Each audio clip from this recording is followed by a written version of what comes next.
분자의 포도당이 6분자의 산소랑 만나서 6분자의 물이 만나서 6분자의 CO2와 12분자의 물과 에너지가 나오는 거. 근데 이 에너지 중에서 40%는 뭐로?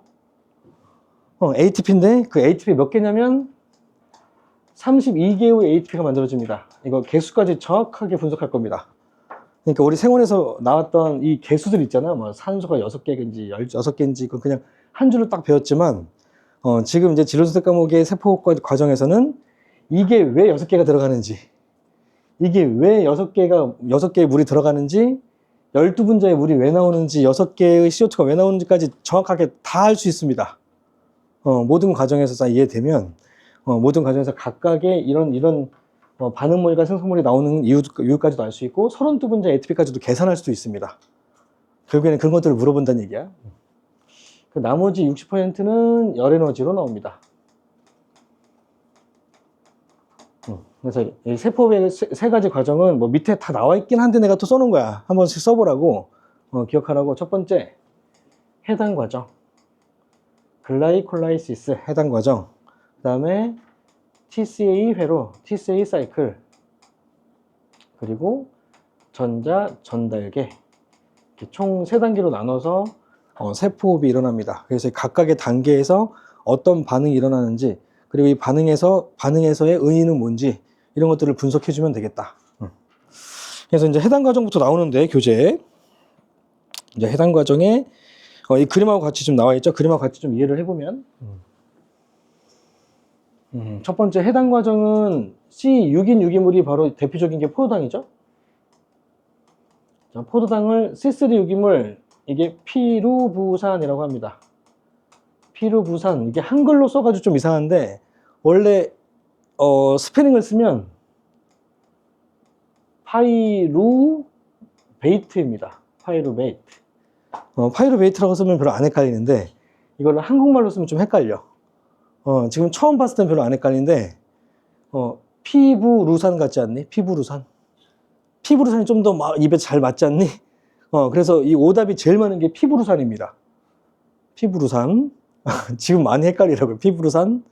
근데 그게 아니라 파이루까지 쓰고, 이 에이트가 산의 전미사라서 파이루 베이트가 됩니다. 그래서 영어식으로 그냥 외우는 게 훨씬 더 안 헷갈릴 수 있겠다. 파이루 베이트 또는 피루부에이트 이렇게 외워도 되고. 그래서 이 탄소가 3개 있는 유기물로 분해되는 과정이니까 이게 2분자가 만들어지겠죠?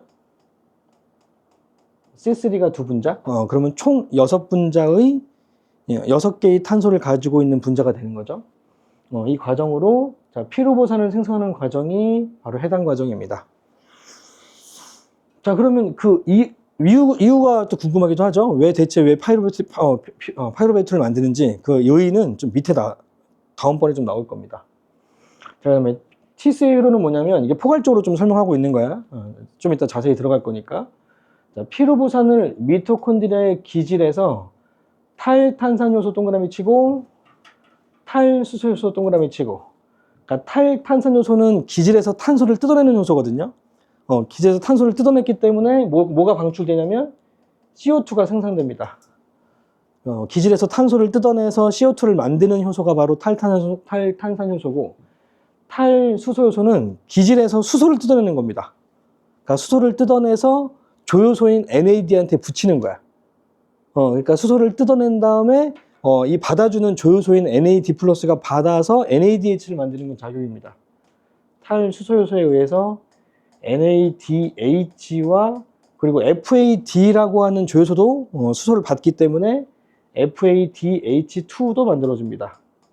이거를 생산하는 과정이다. 여기 나와 있죠? NADH와 FADH를 생산하는 과정이다. 자, 그러면 TCA 회로에서 만들어진 이 NADH하고 FADH2는 뭐냐면 이제 전자 전달계의 재료로 쓰입니다. 그래서 이 TCA 회로에서 만들어진 NAD하고 FADH2가 전자 전달계로 가서 최초로 전자를 전달합니다. 얘네들이 갖고 있는 전자를 전달해주면 전달하면서 맨 마지막에 산소가 받게 되고, 이 산소가 전자를 받으면 이제 물로 만들어집니다. 그래서 산소까지 전달하는 경로를 말하면서, 그래서 이 전자가 전달될 때 에너지가 방출돼.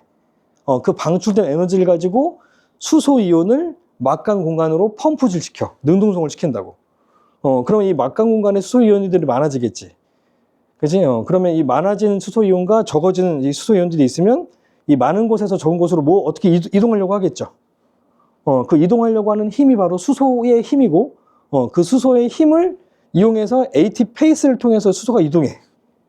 마치 바람이 불면 프로펠러가 돌아가는 것처럼, 이 ATP 합성 요소에 수소 이온이 딱 통과하면서 돌아가면서 ATP가 만들어져. 약간 기계적인 어떤 그 과정이라고 생각해도 됩니다. 실제로 만들기도 할 수 있습니다. 원리를 알고 있기 때문에 인위적으로 만들 수도 있다고. 그래서 줄치면 NADH와 FADH2 줄치고, 얘네들은 내막에 있는 전자전달계에 전자를 공급한다 줄치고, 그리고 맨 마지막 줄에 전자가 전달되는 과정에서 방출된 에너지를 이용해서 산화적 인산화가 일어나 다량의 ATP가 합성된다. 동그라미 치면 되겠다. 그래서 전자전달계가 마지 끝으로 해서 이 전자전달계가 그 앞에서 만들어진 이 T세이 회로 과정에서 만들어진 여러 가지 물질들, 전자 공유체를 가지고 와서 전자가 전달되면서 결국에는 산화적 인산화에 의해서 ATP를 다량으로 만드는 과정이 바로 세포호흡입니다.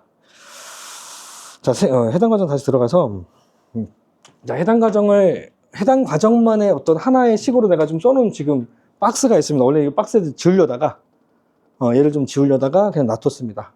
중요해서. 이것도 안 지웠네. 얘는 써야 됩니다. 얘는 못 지웠네. 세포질, 장소는 세포질에서 일어납니다. 자, 그럼 해당 과정을 하는 이유에 대해서 조금 알아야 될 거긴 한데, 처음에 우리가 밥을 먹게 되면, 주식이 이제 녹말이잖아요? 쌀을 먹든, 밀을 먹든, 빵을 먹든, 우리 옥수수를 먹든, 주식은 이제 녹말인데, 우리 몸의 소화기관을 통해서 최종 분해 산물이 포도당의 형태죠. 맞죠? 그래서 이 포도당으로 만들어진 최종 분해 상태를 우리 온몸으로 이제 운반해준다고. 혈관을 통해서. 그래서 세포 안으로는 들어갈 수 있는 형태가 최종 소화 산물이야. 그래서 세포 안에 들어가서 세포질로 들어온 거야, 포도당이. 그러니까, 우리가 하는 그런 소화작용의 의의는 뭐냐면, 세포 내부로 들어보내주기 위한 게 화학적 소화였던 거야. 왜냐면 그게 화학적으로 소화를 시키지 않으면 들어갈 수가 없기 때문에, 이 화학적 소화에 의해서 세포질로 들어가게 하는 게, 일단 우리가 알고 있는 소화 과정인 거고. 자, 그러면 세포질에서는 이제 글라이콜라시스라고 해서 해당 과정이 일어나는데, 이건 뭐냐면 처음에는 포도당이 있고 제일 마지막에 보면 뭐냐면 피로부산이죠. 자, 피로부산 두 분자로 만들어지는데, 포도당은 세포는 통과할 수 있지만 미토콘드리아는 못 통과해.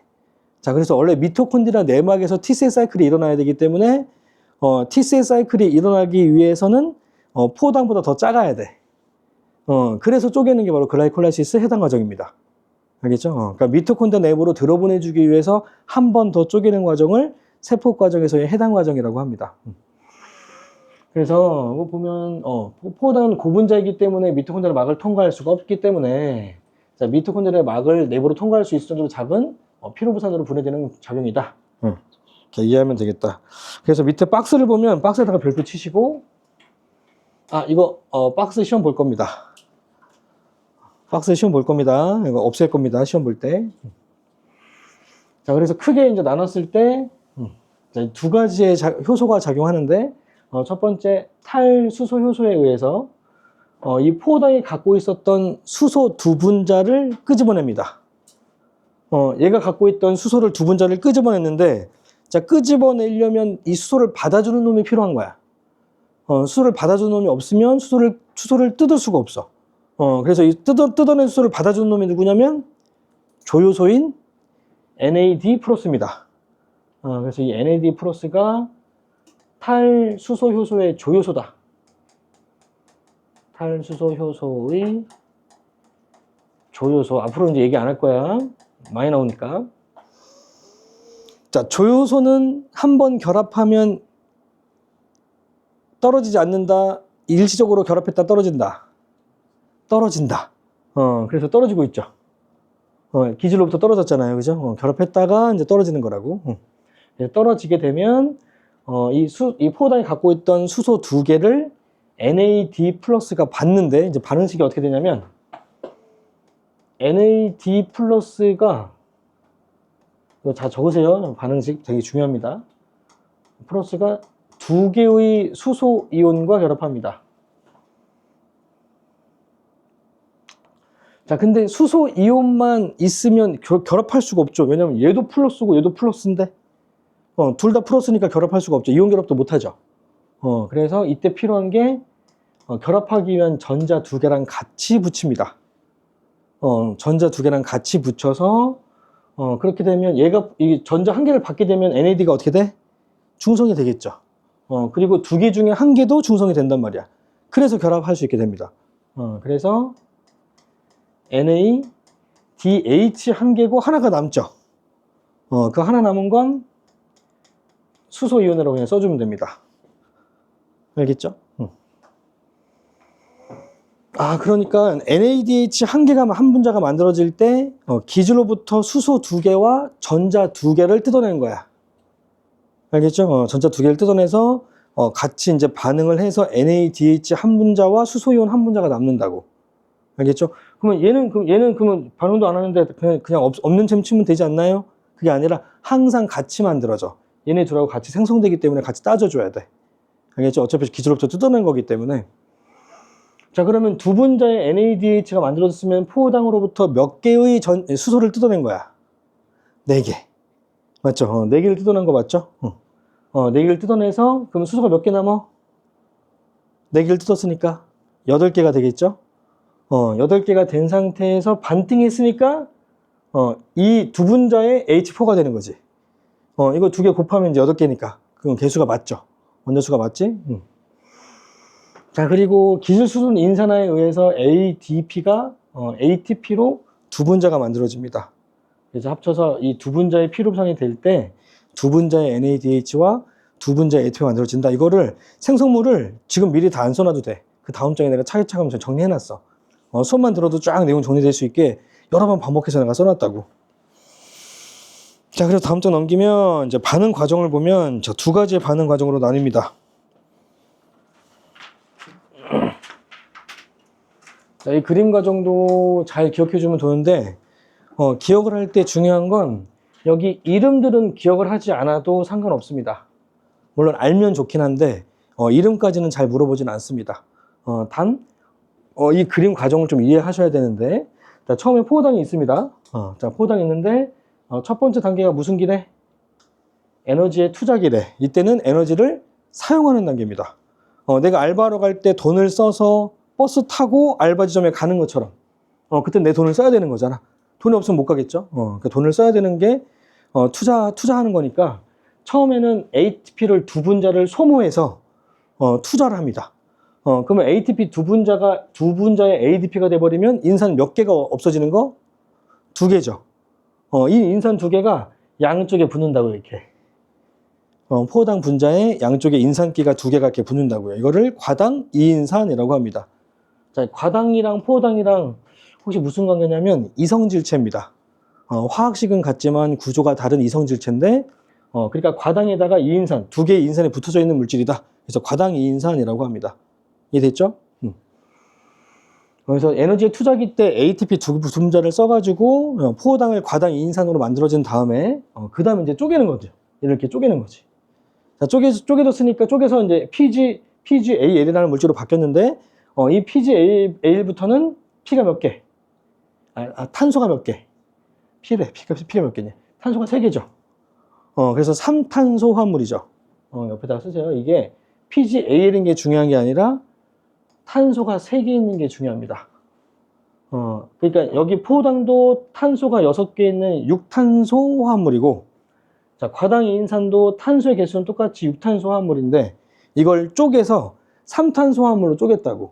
자, 그러면 양쪽에 하나씩 인산이 붙어 있었으니까, 인산을 하나씩 갖고 있는 형태가 되겠죠. 이해되죠? 그러면 이거를 쪼갤 때 당연히 에너지가 방출되지 않을까? 이화작용인데. 맞죠? 이화작용이니까 에너지가 방출되죠? 그 방출되는 그 에너지와 그리고 이 기질 속에 들어있는 수소를 뜯어. 그러니까, 쪼개면 에너지가 나오잖아. 근데 그 에너지를 어디다가 저장하냐면 전자에다가 집어넣어. 그러면 이 전자가 운동 에너지가 어떻게 돼? 전자의 운동 에너지가 커지겠죠. 이거를 들뜬 상태의 전자라고 하죠. 화학에서 배웠지? 에너지가 많을수록 궤도가 점점 커지잖아요. 이걸 들뜬 상태 에너지를 갖고 있는 전자들. 그래서 이때 쪼갤 때 나오는 에너지를 전자에다가 공급을 하면 이 전자가 들뜬 상태가 되면서 원자핵으로부터 속박되지 않으려고 하죠. 뜯어져 나가죠. 더 크니까, 에너지가 더 크니까 원자핵이 당기는 힘만으로는 이제 못 잡아주는 거지.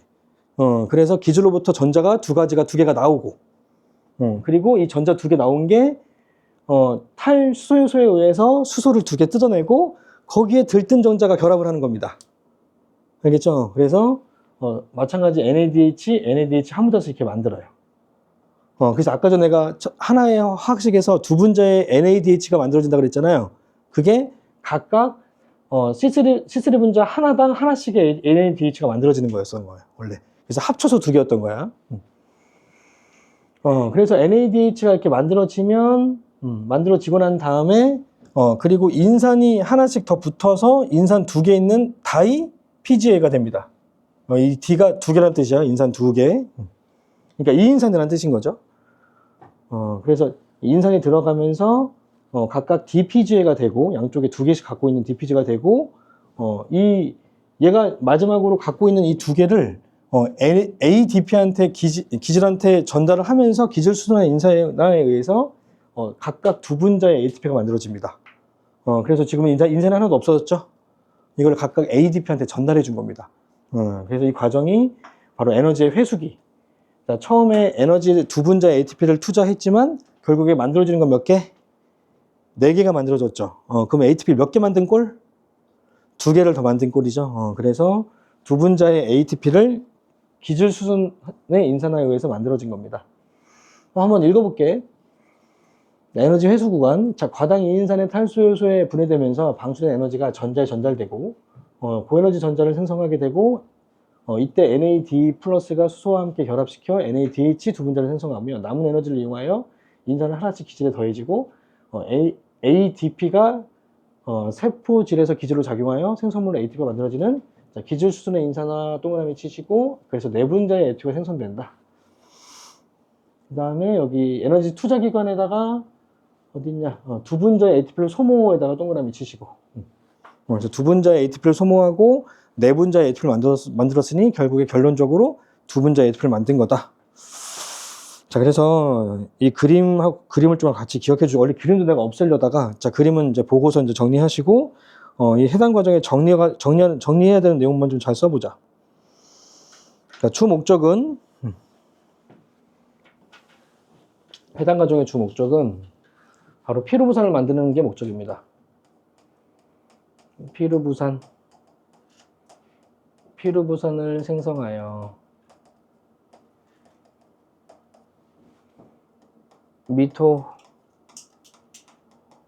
미토콘드리아로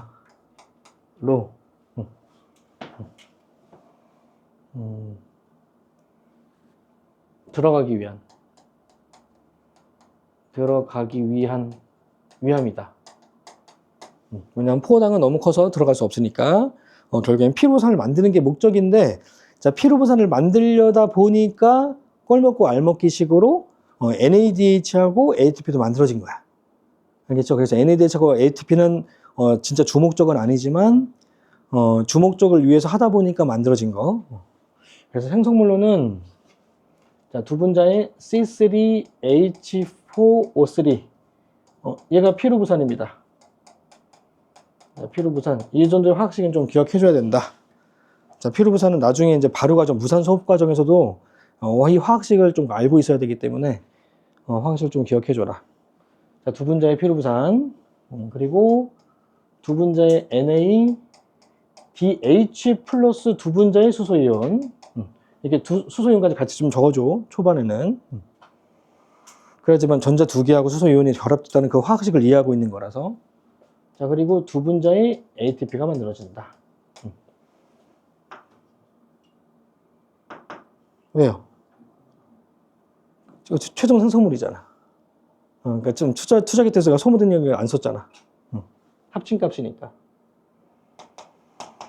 그래서 이때 ATP에다가 기질수준 인산화라고 쓰시고, 기질수준 인산화. 자, 그리고 해당 과정의 장소가 어디라고요? 아까 네모 쳤었는데, 해당 과정의 장소는 세포질인 거 잊으면 안 돼. 아직 미토콘드리아 안 들어갔어. 그러니까 이런 기질수준 인산화가 바로 기질에서 일어나면 다 기질수준 인산화인데, 첫 번째가 바로 세포질에서 일어나는 기질수준 인산화에 의해서 두 분자가 만들어진다고요. 이것도 또 헷갈릴 수 있으니까 써놓자. 세포의 세포질에서 일어난다. 그래서 특징은 특징 되게 중요한데, 자, 특징에다가 별표 치시고, 자, 이러한 해당 과정에서 어떤 화학 반응에서도 지금 포함이 안 된 기체가 있습니다. 우리가 알고 있는 세포업은 어떤 기체가 있어야 돼?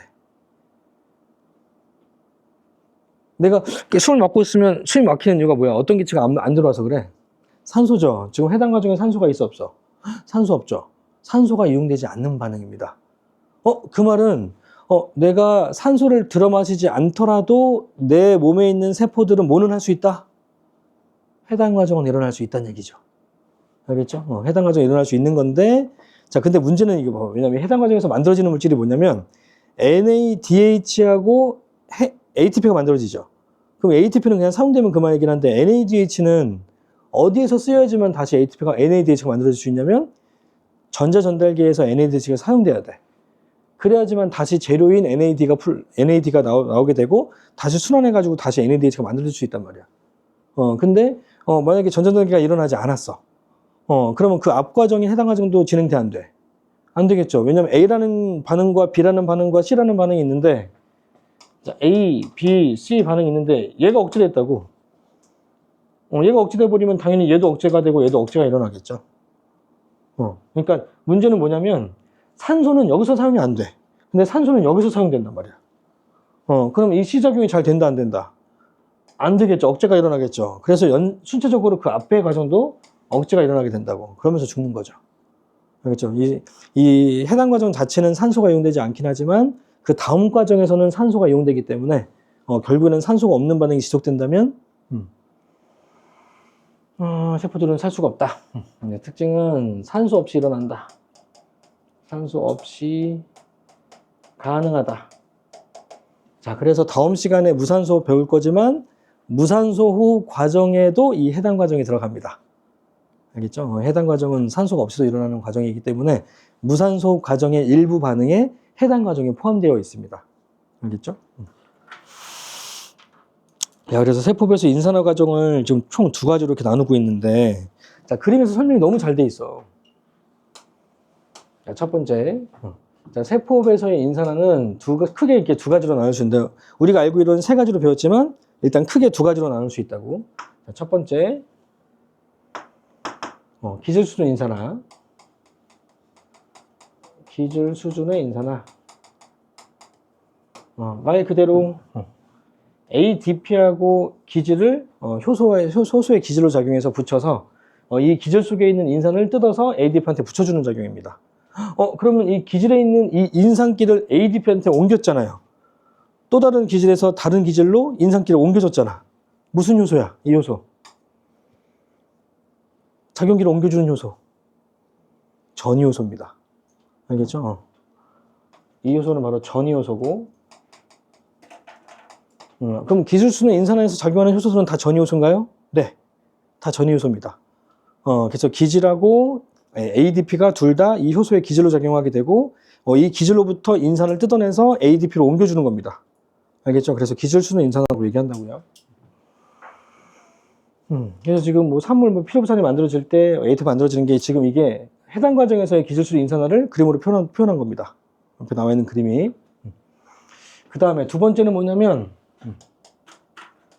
화학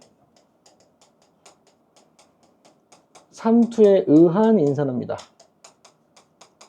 자, 이 말은 좀 처음 들었을 텐데, 자, 화학 삼투에 의한 인산화가 무슨 말이냐면, 한번 읽어볼게.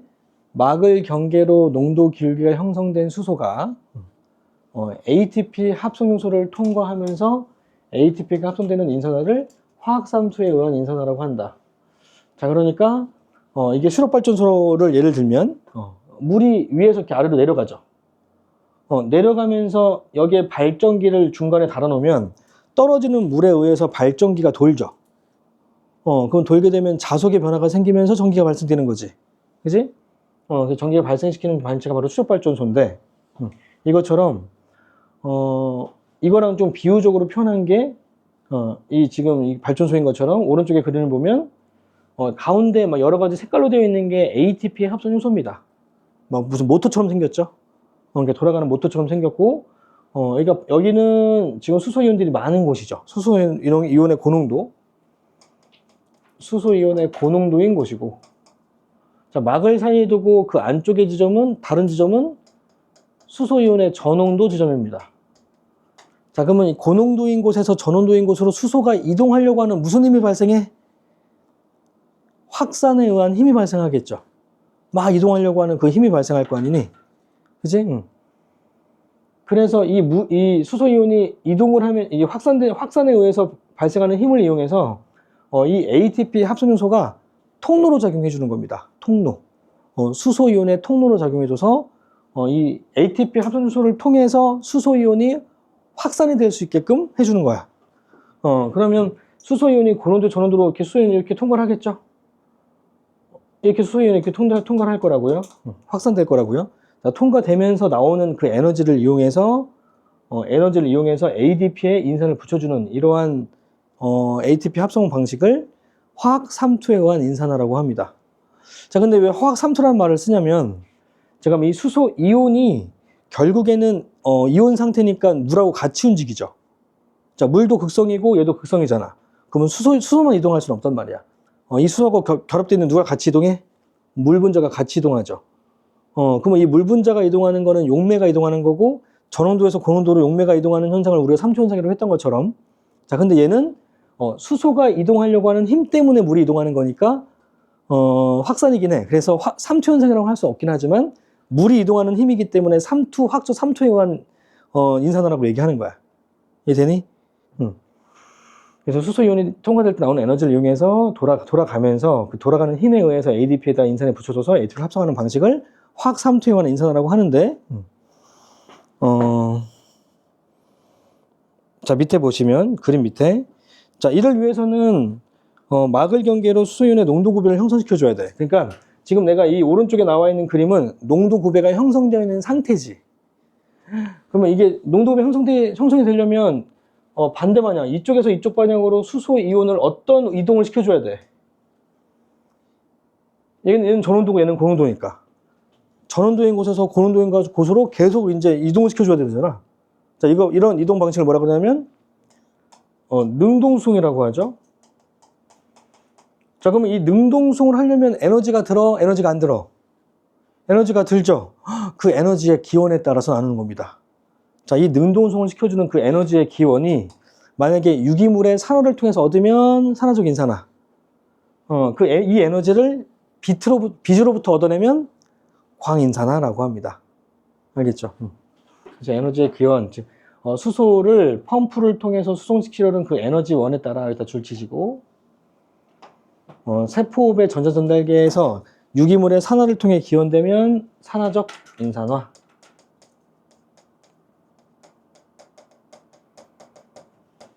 자, 그 수소이온을 펌프질하는 그 에너지가 빛으로부터 얻어내면 광인산화라고 합니다.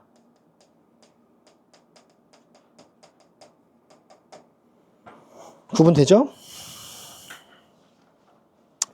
그래서 다음 과정 TCL 회로. 자, 이 TCL 과정이 문제에서 가장 많이 나옵니다. 이게 가장 많이 나오고 암기형으로 많이 나옵니다. 이 TCL 과정은 달달 암기하셔야 됩니다. 처음부터 끝까지 각각의 과정들이 암기가 돼 있어야 되고, 그래서 내가 이거를 웬만하면 그림을 주려고 했는데 그림을 뺐습니다. 이거는 여러 번 써보면서 머릿속에 넣어야지만 문제가 풀릴 것 같아서 지금 4번을 보면 비어있죠? 4번 반응 과정 해가지고 비어있잖아요. 거기다가 TCL 가지고 내가 그림을 그려줄 거야. 그래서 너네들도 연습장에다 여러 번 그리면서 머릿속에 다 집어넣어. 이게 안 그려져 있으면 문제가 어려울 겁니다. 되게 쉬운 문제가 이게 뭐지 하면서 문제가 하나도 안 풀릴 겁니다. 그냥 계속 보면서 풀 수밖에 없을 겁니다. 자, 일단 TCL 과정은 장소는 어디냐면 미토콘드리아의 기질입니다. 미토콘드리아의 기질. 아, 이게 미토콘드리아의 구조를 좀 이해해야 되는데, 옆에다가 그림도 좀 그려주세요. 이제 미토콘드리아가 막이 두 겹이 있는 이중막이죠. 그래서 바깥쪽에 있는 막이 외막, 그리고 안쪽에 있는 막이 크리스탈 구조로 이렇게 주름져 있다 그랬죠. 이게 주름져 있는 거, 이 주름져 있는 게 내막. 이 내막의 안쪽에 있는 공간을 바로 기질이라고 합니다. 여기가 바로 기질입니다.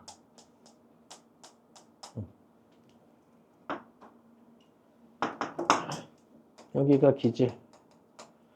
자, 그리고 외막과 내막 사이에 공간이 있죠? 이 외막과 내막 사이에 이 공간을 그냥 막간 공간이라고 합니다.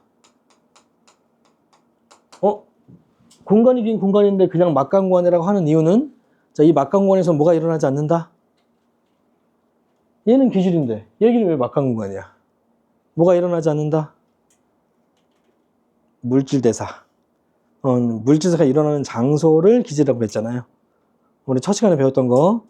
그래서 이 막간 공간은 어떠한 물질대사도 일어나지 않기 때문에 그냥 막간 공간, 즉 기질에서의 물질사를 도와주기 위한 공간입니다. 알겠죠? 이런 확초 삼투에 의한 인산화가 일어나기 위한 그런 공간이 바로 막간 공간이다. 이 막간 공간을 사용해서 확초 삼투에 의한 인산화가 일어난다. 그래서 이 T세이 회로 과정은 반응을 크게 일단 두 가지로 나누면, 근데 이제 T세이 회로 과정에 포함이 안 되는 반응이 있긴 있어. 그게 뭐냐면 첫 번째, 피루부산의 산화 과정이 있고요. 그리고 T세이 회로 과정이 있습니다. 그럼 피루부산의 산화 과정은 T세이 회로 과정에 포함이 안 되나요? 네, 포함이 되지 않습니다. 자, 포함이 되지 않기 때문에 문제 풀 때 반드시 포함을 시키지 말아야 돼. 알겠죠? 이 T세이 회로 과정에는 절대 이 피루부산의 산화 과정은 포함되지 않는다. 되게 중요하다. 여기다가 별표 되게 중요합니다. 나중에 서태를 쓰지는 않겠지만 문제 풀 때 굉장히 중요한 부분이고, 이게 헷갈려 버리면 개수가 안 맞을 겁니다. 개수가 안 맞는데 하다가 문제 옳은가 막 이러다가 끝난다고. 그래서 일단 생성물이 뭔지 일단 써보면, 이게 정리를 좀 먼저 해줬는데, 일단 피루부산 한 분자에 의해서 피루부산 한 분자가 한 분자에 의해서 피루부산의 산화 과정과 T세이 회로 과정을 거치면 NADH가 한 분자가 만들어지고,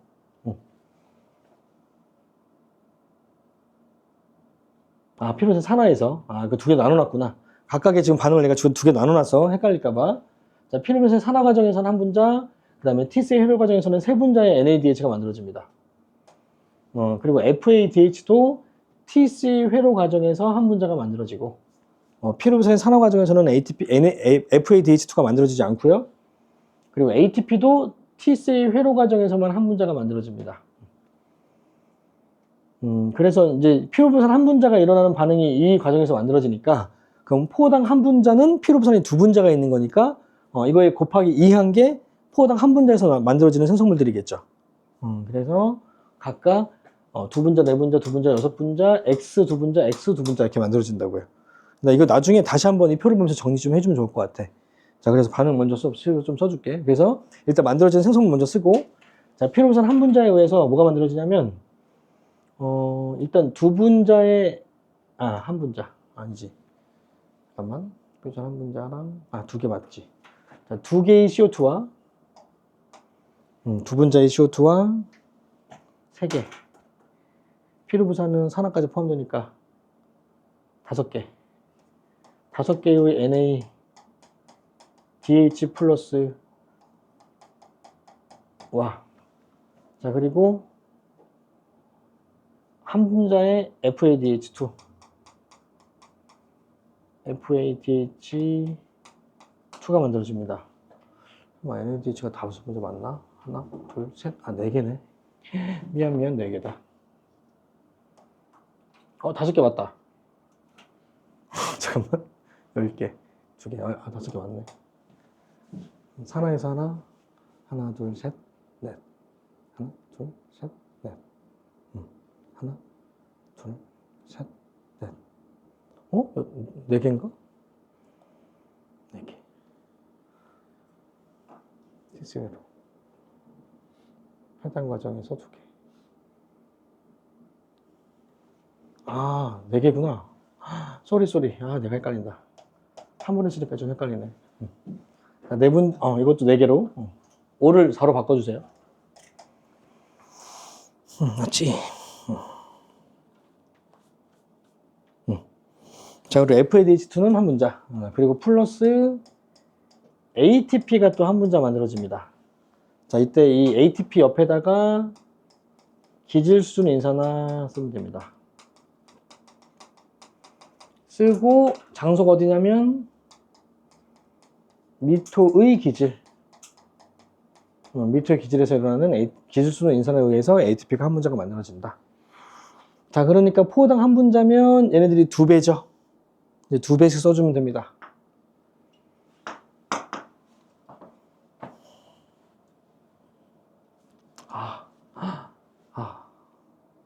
CO2가 2분자가 아니구나. 미안해. CO2가 3분자입니다. 그래서 완전분해구나. 그러니까 지금 피로부산이 원래 C3 분자잖아요. C3 유기물인데, 이제 회로 과정에 의해서 CO2를 3분자를 만들어. 그러면, C3 분자가 의해서 3분자의 이산화탄소가 나왔으니까 완전분해가 된 거지. 완전분해 시킬 때 산소가 이용되는 거.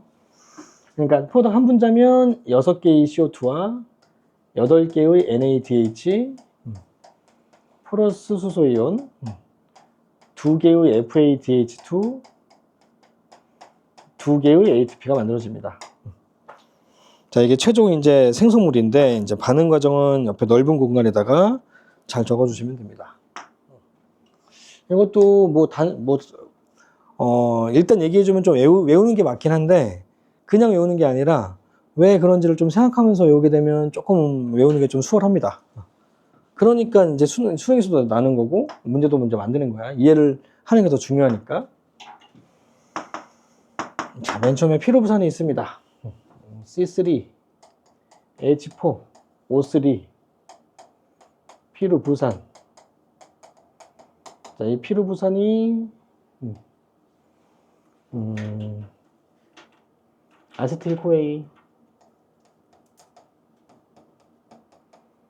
아세틸코A가 되는 과정인데, 자, 피로부산은 탄소가 3개 있는 C3 분자잖아요. 자, 아세틸코에는 탄소가 2개 있는 C2 분자입니다. C2 분자. 그러면 탄소가 줄었네? 자, 탄소가 줄었으니까 어떤 효소가 작용해야 돼? 탄소를 뜯어내는 효소?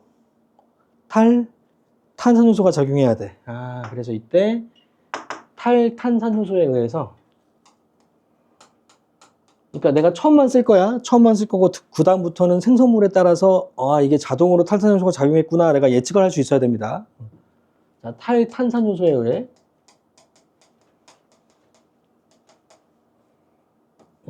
한 분자의 CO2가 발생합니다. 자, 탈탄산효소에 의해서 기질로부터 탄소를 뜯어내서 CO2를 발생시킨다. 그래서 C3가 C2가 됩니다. 알겠죠? 자, 그리고 이 피로부산이 가지고 있는 전자와 고에너지 전자와 그 다음에 수소이온을 뜯어내서 붙여줘서 NAD 조효소가 같이 붙어줘서 이때 탈수소효소에 의해 생성되는 게 한 분자의 NADH와 수소이온이 만들어집니다. 자, 그리고 아세틸코에에서 이 코에는 마찬가지 조효소입니다. 누구의 조효소냐면 탈탄산효소의 조효소입니다.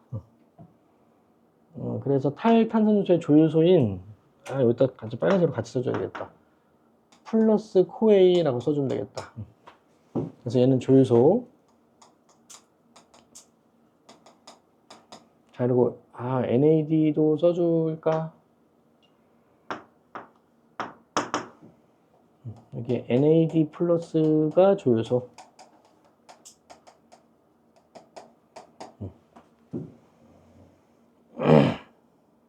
자, 그래서 이 피로부산이 아세틸코에가 되는 이 과정을 피로부산의 산화 과정이라고 합니다.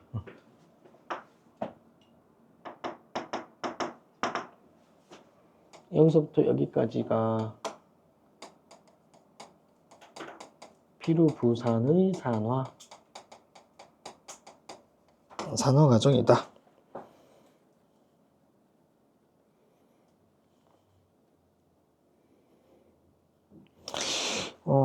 그러면 이 피루부산 산화 과정부터 어디서 일어나냐면 전부 다 미토콘드리아의 내막 세포질 잠깐만 세포질에서 일어나. 세포질에서 일어나. 얘네까지는 세포질에서 일어납니다. 이것도 좀 중요하죠. 세포질에다가 별표. 그러니까 해당 과정하고 피루부산의 산화까지는 세포질에서. 그래서 이 피루부산이 아세틸코에가 되면 이제 쪼개진 상태로 돼서 미토콘드리아의 기질로 들어갈 수 있게 된다고. 알겠죠? 그래서 이제 들어가면 이제 아세틸코에가 이제 들어가는데 들어가게 되고 기존에 있었던 회로 과정이 있습니다. 돌고 도는 과정이 있는데 이게 돌아온 옥살 아세트산이 얘가 탄소가 4개 있는 C4 분자인데 자, 이 C4 분자하고 아세틸코에는 탄소가 2개잖아요. 그러면 C4하고 C2가 붙으면 몇 개가 돼요? 6개가 되죠. 6개가 돼서 뭐가 되냐면 둘이 붙어서 시트르산이 됩니다. 자, 시트르산은 탄소가 6개인 분자. 화살표를 여기다가 중간에 집어넣자. 자, 그리고 아까 붙어 있었던 조효소인 코에이는 이때 빠져나갑니다. 코에이가 빠져나가고. 그래서 지금 쓰고 있는, 지금 이 시트르산이 되는 과정부터가 T세이 회로 과정이고, 지금 여기서부터 여기까지가 T세이 회로 과정이고,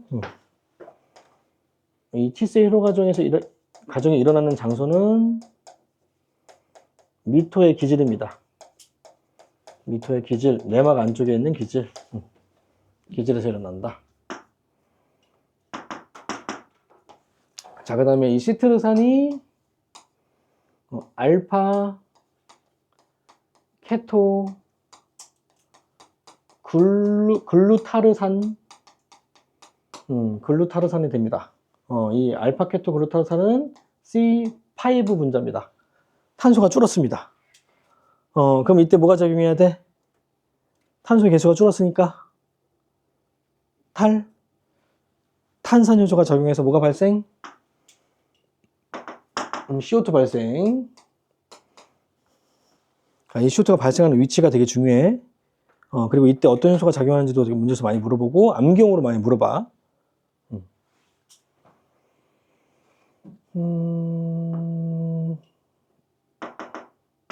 자, 그리고 이제 좀 생각을 해보면 이 NADH가 만들어질 때마다 기질로부터 뭐를 뜯어내고 있는 거야?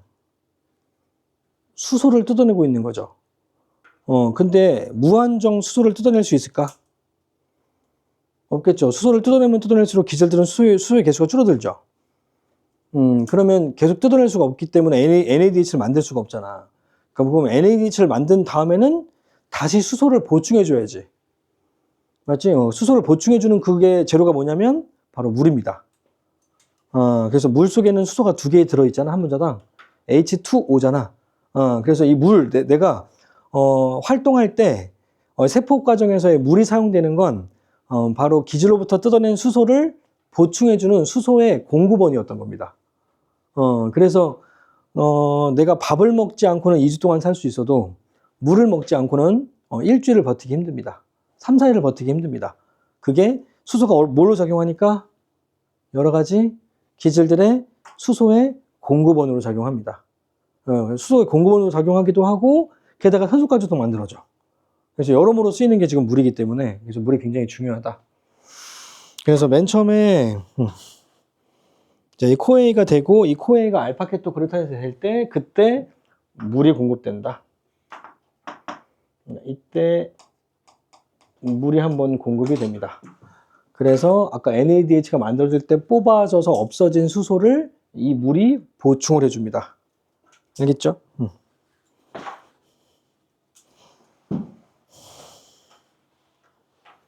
아, 위치 잘못 썼다. 위치가 이게 문제 되게 중요한 문제에서 되게 중요하게 작용하기도 해서 자, 시트르산 될 때 그때 물이 들어옵니다. 그러니까 일반적으로 만들어지고 난 다음에 그 다음 과정에서 물이 공급돼. NAD가 만들어지고 그 다음에 물 공급. 그리고 시트르산이 알파 케토가 될 때 그때 NADH가 한 번 더 만들어집니다. NADH 플러스 수소이온. 공급해줬으니까 다시 한번 뽑아내고, 그 다음에 이제 석신산이 됩니다. 이 알파케토 글루타산이, 그 다음 뭐가 되냐면, 석신산이, 우리나라 말은 좀 이상한데, 영어로는 석시네이트. 석시네이트라고 해서 AT가 들어가는 건데, 그래서 어떤 뭐 교재 보면 숙신산이라고도 나와. 숙신산. 나 숙신산 보고 빵 터졌는데, 영어로 이거야. 숙시네이트. 이걸 이 유리니까 발음 난 대로 숙이라고 써놓은 거야. 숙 보고 내가 깜짝 놀랐다. 난 사람 이름인 줄 알았다. 그러니까 석신에이트 또는 석신산이라고 합니다. 자, 이 석신산이 될 때, 이때 좀 독특한 게 만들어지는데, 이게 좀 다른 색깔로 좀 표시할게. 잘 보이게. ATP가 만들어집니다. 이때 만들어진 이 ATP가, 기질순에 의한 인산합니다. 자, 그리고 남는 에너지로 NADH도 만들어집니다. NADH 플러스 수소이온. 자, 그러니까 지금 물 한 번 공급하고 난 다음에 NADH 만들어지고 또 만들어졌잖아. 그러면 다시 또 수소이온을 공급해줘야 되는 거 아니야? 그렇지. 그래서 이때 물이 같이 공급됩니다. 이때 물이 같이 공급된다. 그래서 석신산이 된다. 이게 좀 복잡하죠? 이걸 외워야 된다니까요. 알면 별거 아닌데, 이거를 외울 때까지 약간의 그 활성화 에너지가 좀 있어. 그때 시간이 좀 필요하다. 자, 그래서 이걸 외우기 좀 편하게, 나름대로 조금 생각한 게 있는데, 이 ATP가 만들어지는 장소가 여기인 이유가, 혹시 캐로로 중사 알아요?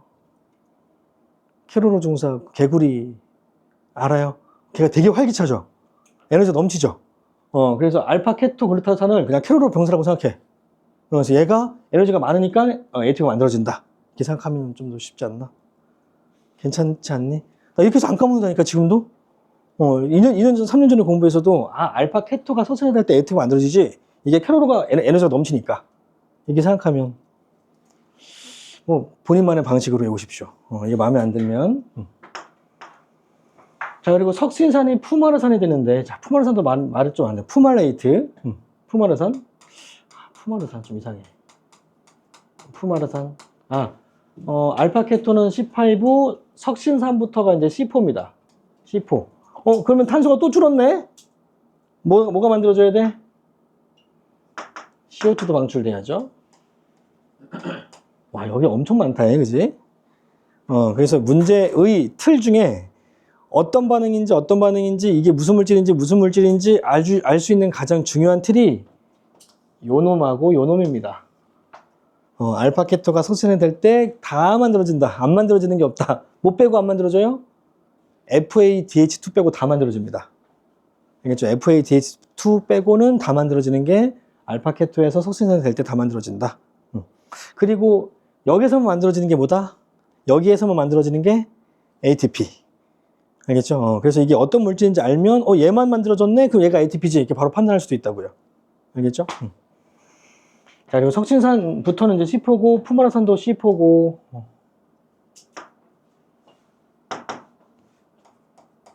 자, 푸마르산이 말레이트, 말산도 참 웃겼다. 이름이 말산이란다, 말산. 자, C4. 그리고 옥살이, 말산이 옥살아세탄 되는 과정까지. 좀 약간 찌그러졌는데, 자, 석신산이 푸마르산이 될 때 뭐가 만들어지냐면, 이게 푸 하면 F가 떠오르잖아. 푸 하면서 FADH가 나오는 거죠. 푸 마르산 만들 때. 그래서 이때 만들어지는 게 FADH2가 만들어집니다. 이때 FADH2가 만들어지면서 푸 마르산이 되는 거지. 됐지? 자, 그럼 물 한번 공급하고 FADH2가 만들어졌지? 그럼 물을 공급할 때가 됐잖아. 그치? 그래서 이 푸마라산이 물을 먹으면, 얘가 물을 먹으면 푸 하면서 말이 됩니다. 그렇죠? 푸 하면서 좋아하는 거죠. 그래서 말로 변한다고요. 푸마라산 물을 공급해주면 말로 변하는구만. 알겠지? 그 다음에 말산이 옥살아세탄이 될 때 다시 한번 NADH2가 만들어집니다.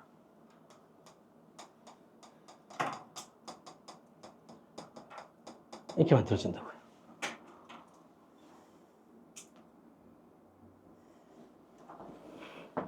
자, 그 다음에 옥살아세탄이 스테레산이 될 때는 그냥 합쳐지는 거. 아무것도 없습니다. 그래서 문제에서 만약에 아무것도 안 만들어졌다, 그러면 요놈입니다.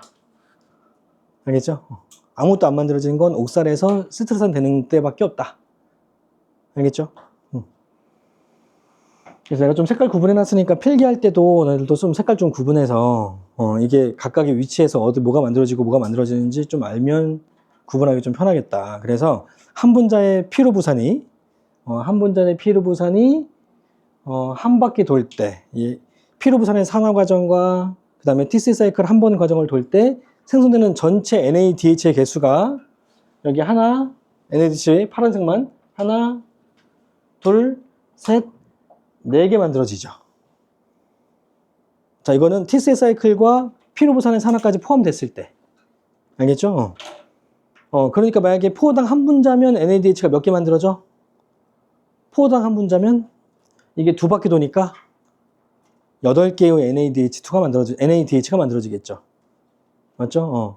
이게 피로부산의 산화 과정과 TC 사이클 과정을 한 바퀴 돌 때 4분자의 NADH가 만들어지니까 이게 포당 한 분자면 8개의 NADH. 그리고 FADH2는 몇 개? 한 분자만 만들어졌죠. 뭐가 될 때 푸가 푸 하면서 만들어지면서 말이 된다 그랬잖아요.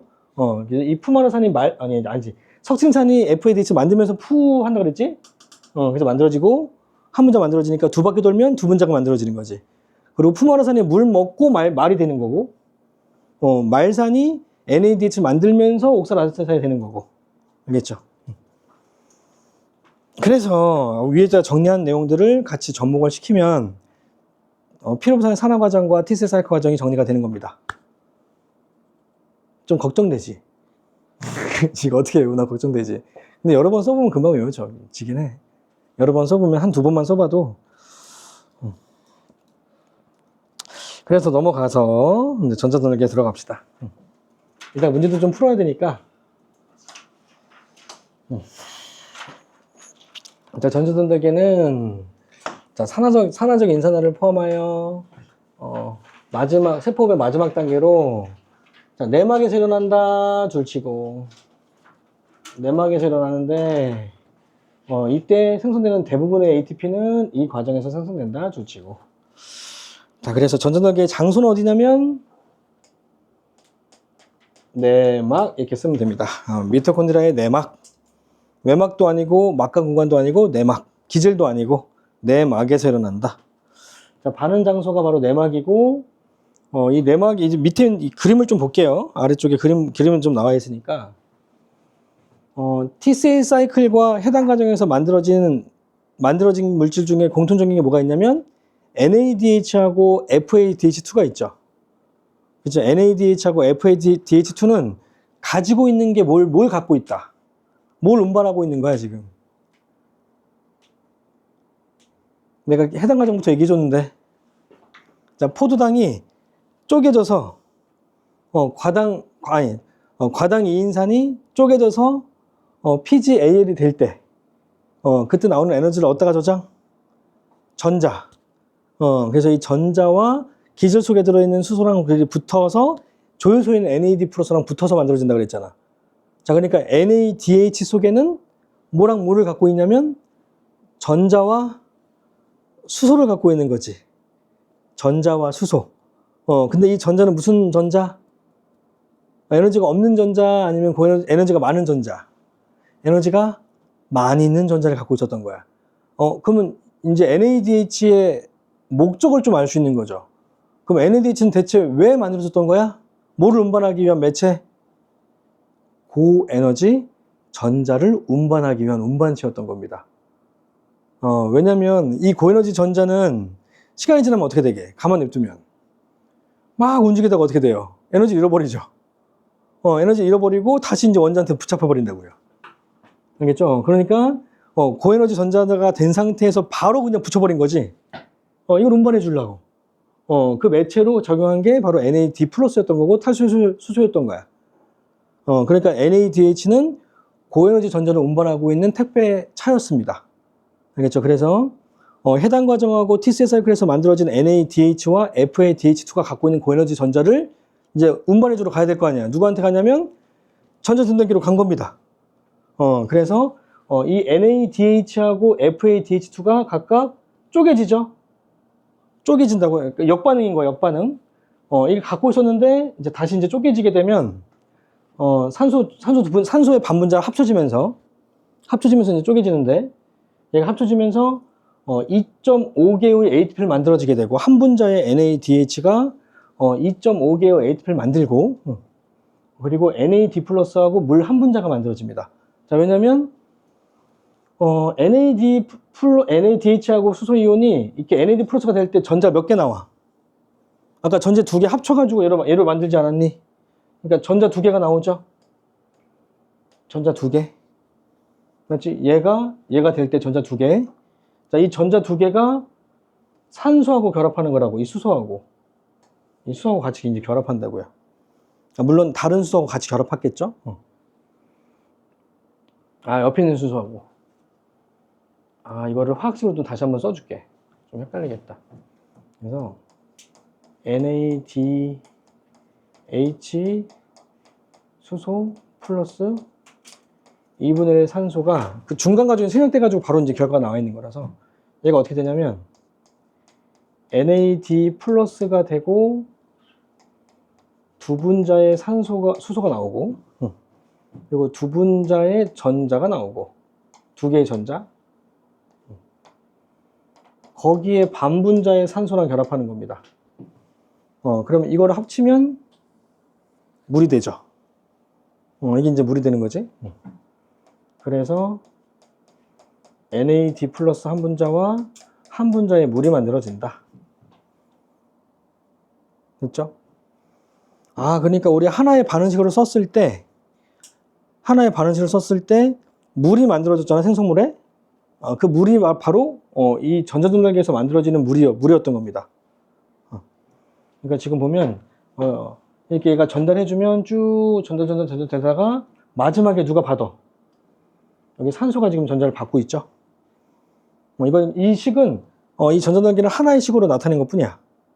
하나의 식으로 나타낸 거고 처음에 전자를 전달해주면 전달하고 마지막에 최종으로 전자를 받아주는 게 산소. 그래서 최종적으로 산소가 전자를 받으면서 물로 변한다고요. 알겠죠? 근데 문제는 이렇게 전자를 전달하는 목적은 뭐냐면 얘가 갖고 있는 에너지는 고에너지 전자니까 전자가 전달될 때마다 에너지가 방출하게 되고 그 방출된 에너지를 가지고 수소를 이렇게 능동성 시켜줍니다. 이 방향이 여기는 수소가 저분자고 수소 이온이 저농도고 여기 막간 공간은 수소 이온이 고농도거든요. 그러니까 저농도에서 고농도로 수소를 지금 펌프질하고 있잖아요. 그럼 당연히 에너지를 써야 되는데 그 에너지를 ATP를 쓸 수는 없죠. 이거는 ATP를 만드는 작용이니까 ATP를 써가지고 능동성 시키는 게 아니라 전자가 전달될 때 방출되는 에너지를 가지고 능동성을 시켜준다고. 알겠죠? 그래서 이때 이 수소를 능동성 시킬 때 나오는 그 에너지는 전자가 갖고 있던 에너지는 화학물질들이 유기물이 갖고 있던 에너지인 거지. 화합물을 쪼갤 때 나온 에너지가 전자로 전달돼 가지고 온 거잖아. 그래서 이때 만들어지는 이 화학적 삼수 과정의 인산화를 산화적 인산화라고 한다고요. 알겠죠? 그러니까 이 수소 이온을 펌프질할 때 나오는 그 에너지의 근원이 바로 유기물의 산화에 의해서 만들어지니까. 산화에 의해서 나오니까 앞에서 설명했던 거. 그래서 뭐 전자전달기 나와 있고 뭐 산화적 인산화 이렇게 구분되어 있긴 한데 이게 개념적으로 지금 구분해 놓은 거야. 개념적으로.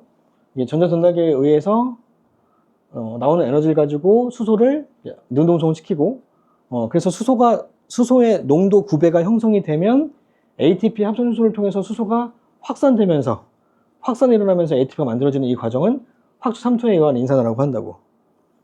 알겠죠? 근데 확수 3투에 의해서 인산화가 일어나면 어떤 조건이 선행돼야 돼? 얘가 일어나기 위해서는 어떤 조건이 선행돼야 돼요? 수소가 어디가 고농도여야 돼? 막강구간의 고농도가 형성돼야지. 맞지? 얘가 고농도에서 저농도로 이제 확산되면서 만들어지는 거니까 이 확수 3투 과정이 일어나기 위해서는 농도 9배가 형성돼야 돼. 그 농도 9배를 형성시켜주는 게 누구야?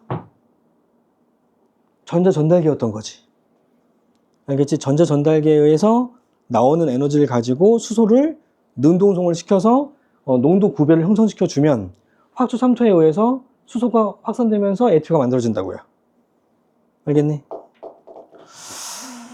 그래서 산화적 인산화 일단 좀 잘 적어줄게.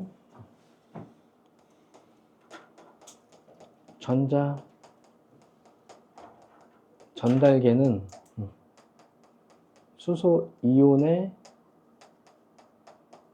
농도 기울기를 형성시켜준다. 어떻게? 막강 공간이 미토콘드리아의 기질보다 수소의 고농도가 형성되게 해준다고요. 이거를 형성시켜준다. 자, 그러면 ATP 합성 효소를 통해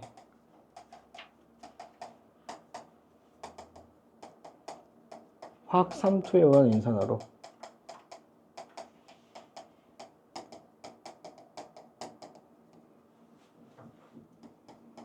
ATP가 합성된다. 이해됐니? 뭐 별거 아니잖아요. 다시 전자전달계라고 하는 건 NADH와 FADH2가 갖고 있던 고에너지 전자를 이 전자전달계에 전달을 함으로써 이게 전자 친해도에 따라서 전자가 전달되는 과정에서 나오는 에너지를 이용해서 수소를 농도 9배를 형성시켜주고 농도 9배 형성되면 화학3투에 의한 인산화로 인하여 ATP가 합성되는 과정까지를 전자전달계라고 본다고. 자, 그럼 이런 의문점을 좀 가질 수 있겠죠. 만약에 전자전달이 일어나지 않더라도 내가 유기물 포호당을 내가 공급하지 않더라도 막강 공간에다가 수소이온을 넣어주면 어떻게 될까요? 잘 생각해봐. 미토콘드리아에 이렇게 기질이 이렇게 있으면 여기 막강 공간에다가 식초를 집어넣습니다. 식초를 첨가했어요. 식초. pH가 낮은 액체. 그럼 여기에 수소의 농도가 어떻게 돼요? 높아지죠. 그러면 유기물이 산화되고 해당 과정 T세 사이클이 일어나지 않더라도 농도 9배가 형성됐죠. 그러면 전자전달계가 일어나지 않더라도 ATP는 만들어져 안 만들어져? 만들어지겠죠. 알겠죠? 결국에는 이 전자전달계와 이 T세 사이클하고 전자전달계의 목적은 막강 공간의 수소이온의 농도를 더 높이려고 하는 게 목적이었으니까 높이기 위해서 하는 거라서 만약에 여기 막강 공간에다가 식초를 첨가해가지고 수소 농도를 높여주면 그 앞에 있는 과정인 해당 과정 T세 사이클 전자전달계가 일어나지 않더라도 수소이온이 ATP 합성효소를 통해서 통과하면서 ATP가 만들어질 수 있다고요. 이거를 좀 어떤 식으로 좀 설명해 볼까?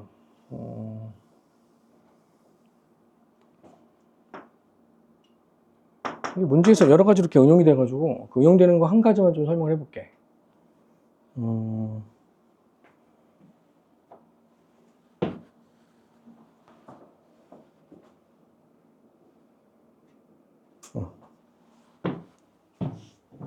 따라하고 있니? 예를 들면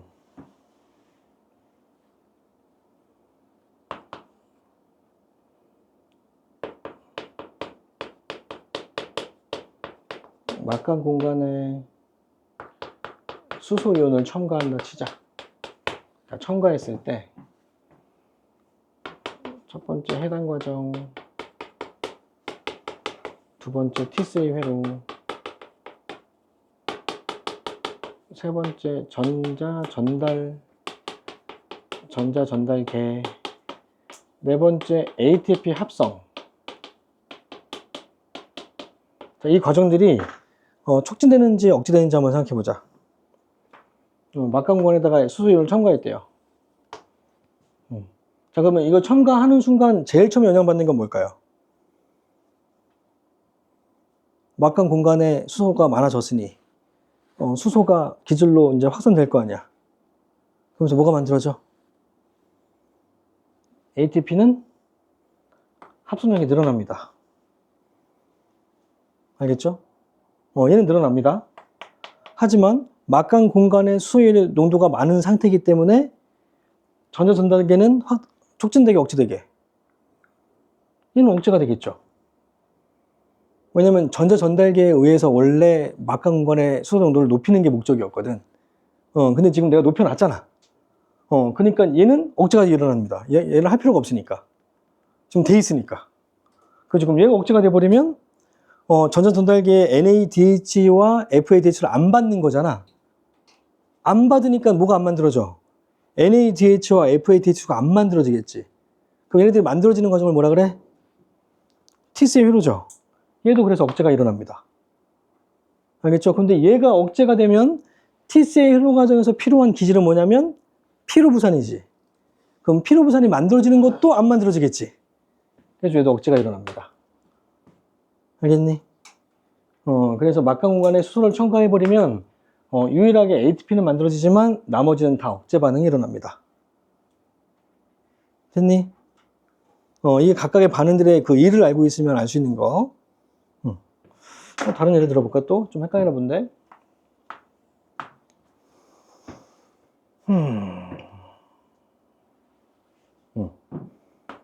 ATP 합성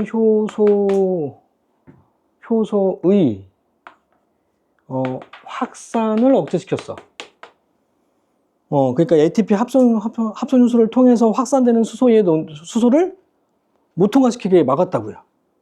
그럼 어떻게 될까요? 그럼 이거에 의해서 제일 처음 영향을 받는 건 ATP가 만들어져 안 만들어져? 그러니까 수소가 확산되면서 원래 ATP가 만들어지는 거잖아. 만들어진다 안 만들어진다?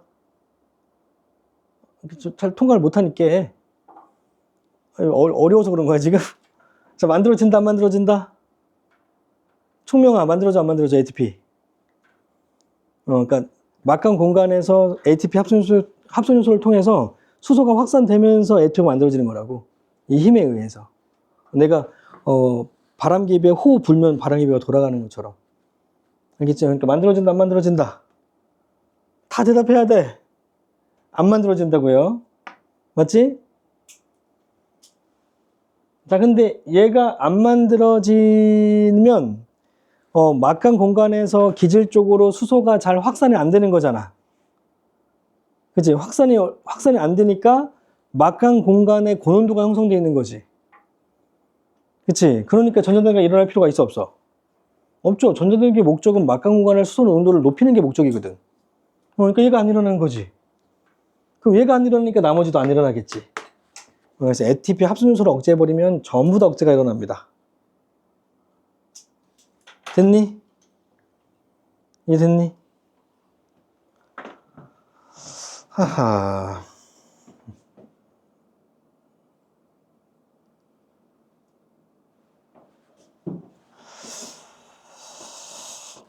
자, 그래서 여기 전자전달계의 전자 최초의 공유체와 전자 수용체, 여기다 별표 치시고, 별표.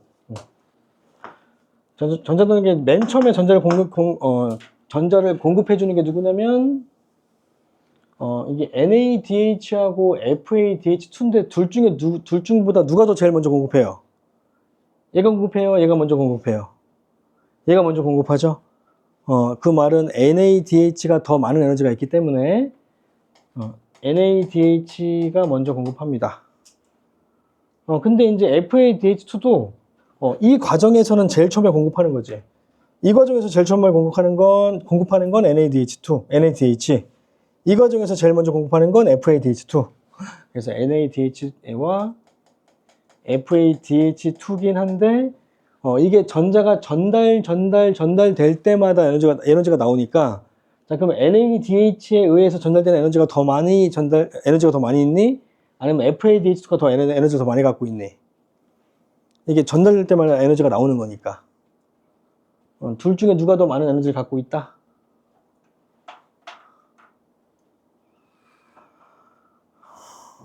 아니, 이게 전달될 때마다 에너지가 방출된다니까요.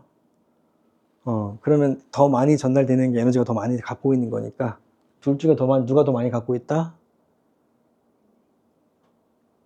좀 해주면 안 되니?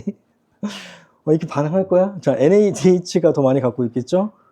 그래서 이 NADH에 의해서 가지고 있는 에너지에 의해 화학적 삼투에 의해 만들어지는 ATP가 2.5개의 ATP가 만들어진다고요. 얘가 갖고 있던 전자들이 수소를 퍼내서 형성된 수소가 확산되면서 만들어지는 게 2.5개라고요. 자, 그리고 FADH2에 의해서 만들어지는 ATP가 1.5 ATP가 만들어집니다. 자, 이게 수정된 거야. 예전에는 3, 2로 이렇게 배웠어. 이게 3, 이가 2로 이렇게 배웠다고. 그래서 원래 38개로 이제 알려줬던 거야. 근데 이게 이렇게 바뀐 지가 얼마 안 돼. 바뀐 지가 한 5년 정도 된 것 같아, 5년. 5년 전이면 너네들 초등학교 때인가? 너네들 입장에서 많은데, 최근, 얼마 안 됐다. 전체 교육 과정에서는. 자, 최종 전자 수용체는 제일 마지막에 누가 받아? 전자를 누가 제일 마지막에 받니? 산소죠. 산소가 제일 마지막에 전자를 받아준다고. 그러니까 만약에 이 산소가 없으면 전자를 받아줘, 안 받아줘? 안 받아주니까 전자 전달계가 안 일어나겠죠. 그래서 농도 구배가 형성이 안 되고 ATP가 안 만들어져서 결국엔 세포들이 죽어가기 시작하는 거지. 산소가 전자를 받아줘야 앞에서 전자를 줄 수 있게 된다고. 알겠니? 그러니까 우리가 들여 마신 산소는 그럼 역할이 뭐냐면 전자 전달계의 전자 최종 수용체로 작용한다.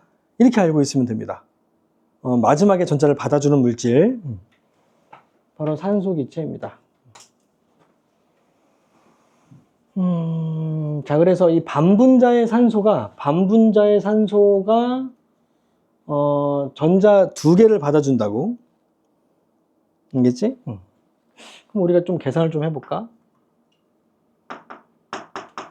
자, NADH가 총 몇 개 만들어지니? 전체 과정에서.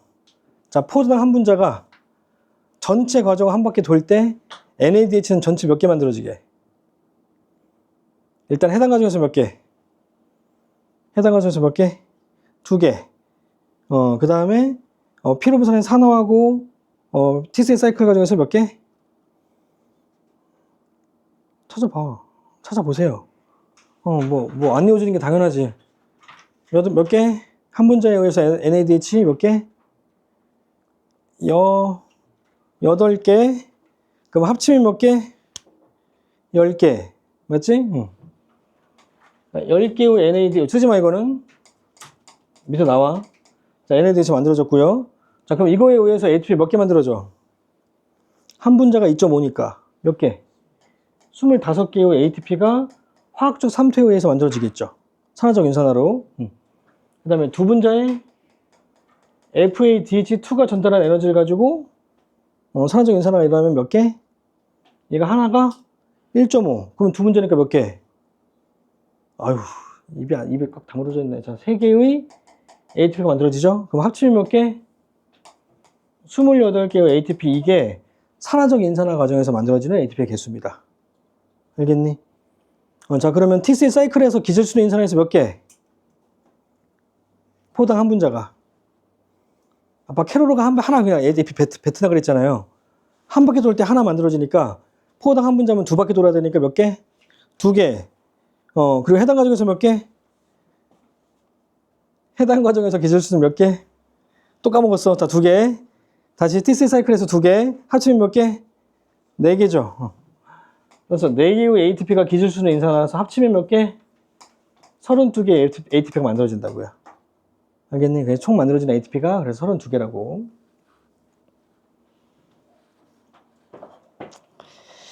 그걸 정리를 해놓은 게 저기 맨 밑에 있죠. 이게 그림 밑에 먼저 봐.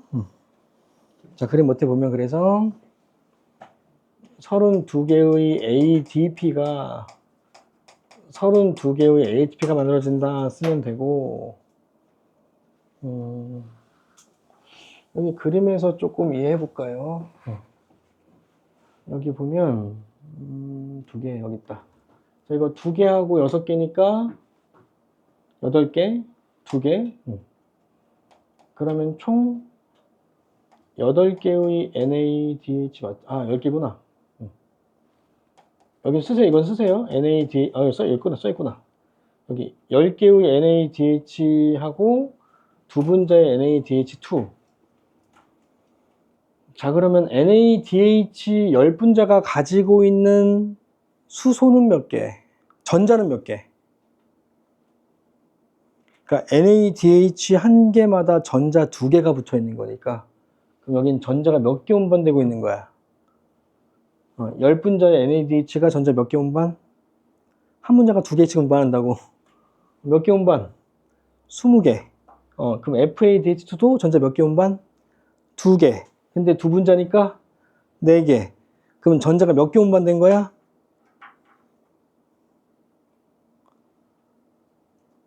그냥 한 분자당 2개씩이라고. 얘네 둘 다 한 분자당 2개씩 운반한다고. 그러니까 전자 몇 개 운반? 24개의 전자가 운반되고 있는 거죠. 자, 그러면 이 24개의 전자를 받으려면 산소가 몇 개 필요해? 아까 반분자의 산소가 2분자의 산소랑 전자를 받는다 그랬잖아요. 2개의 전자를 받을 때 반분자의 산소가 필요하다고. 아까 화학식을 내가 다 써줬는데 아까.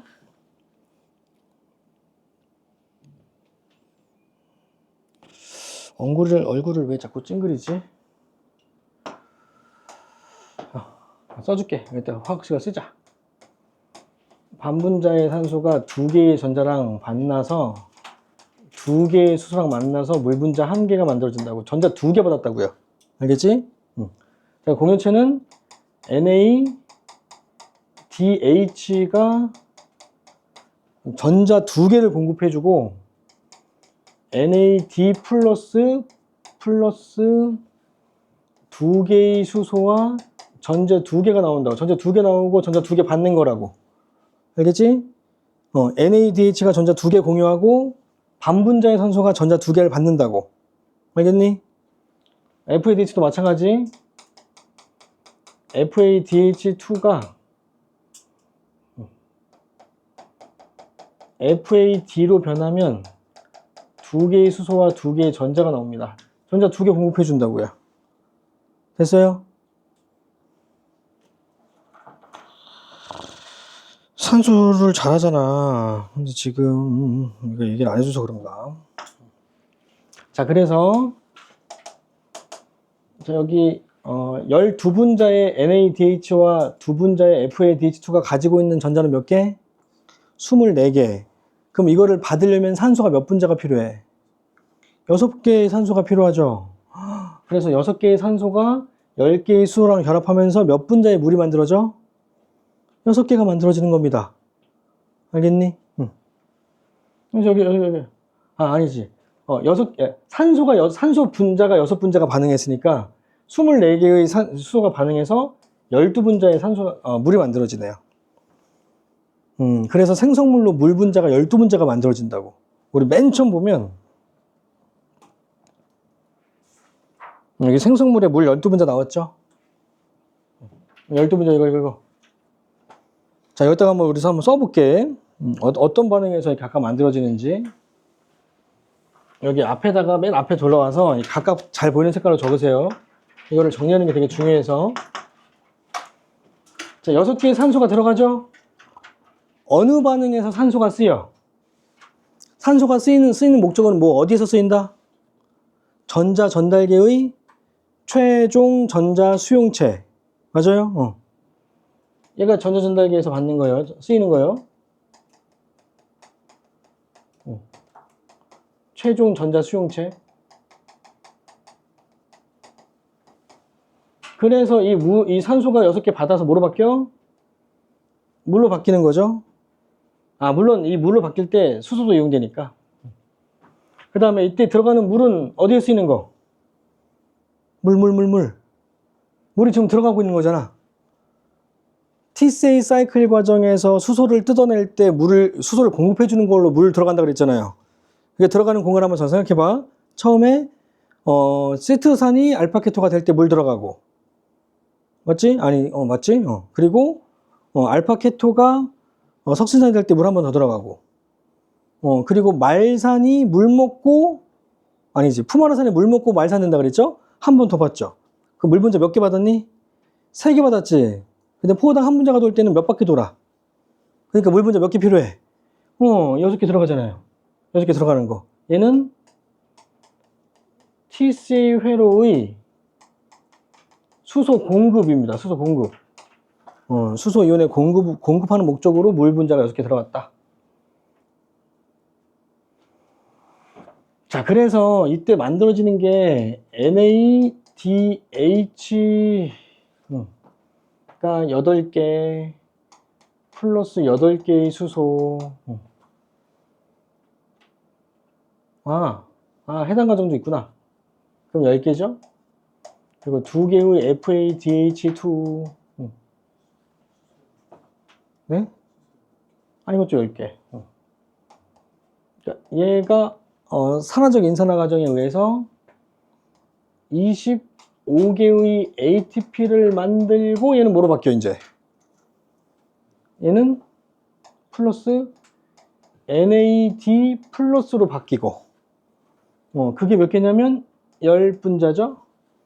그러면 수소도 몇 개? 8개에다가 8개 더 넣는 거잖아. 그럼 몇 개? 총 16개의 수소가 나오지. 원래 하나씩 떨어져 있는 거니까 하나 만들어지고 또 하나 남는 거니까 이게 하나당 2개씩 있는 거니까 10개니까 20개지? 그러니까 10개당 하나 2개씩 갖고 있는 거니까 이거 10개 이게 총 20개다.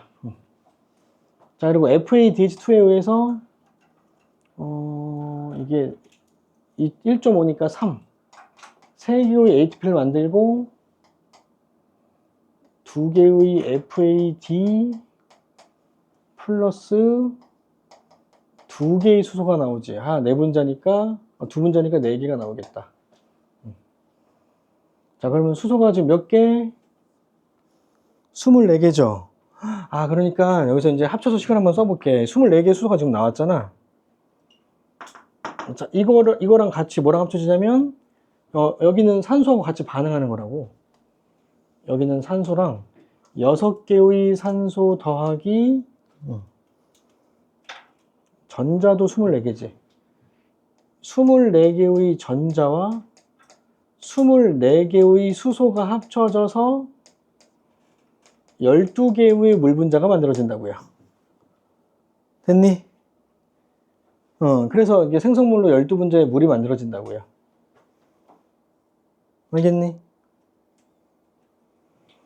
자, 그 다음에 CO2는 어디서 6개가 나와요? 어느 과정에서 탈탄탄소가 작용한다? 피로부산의 산화와 TCA 회로 과정에서 일어나죠.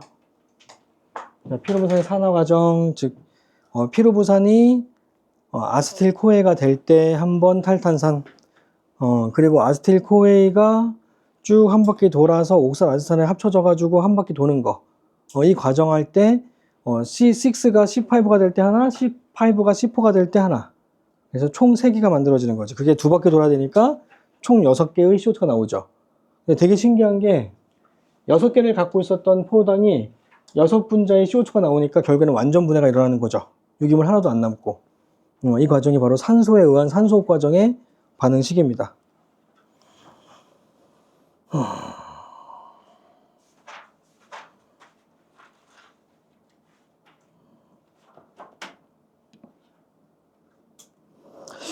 여기 보면 여기 5페이지에 보면 세포 호흡의가 아니라 세포 호배로 좀 바꿔줘. 이거 오타네. 여기 세포 호흡이 아니라 세포 호흡에 산화적 인산화 단계에 작용하는 독극물이라고 돼 있죠. 첫 번째가 뭐냐면 전자 전달계 억제인가 제한인가 저해제.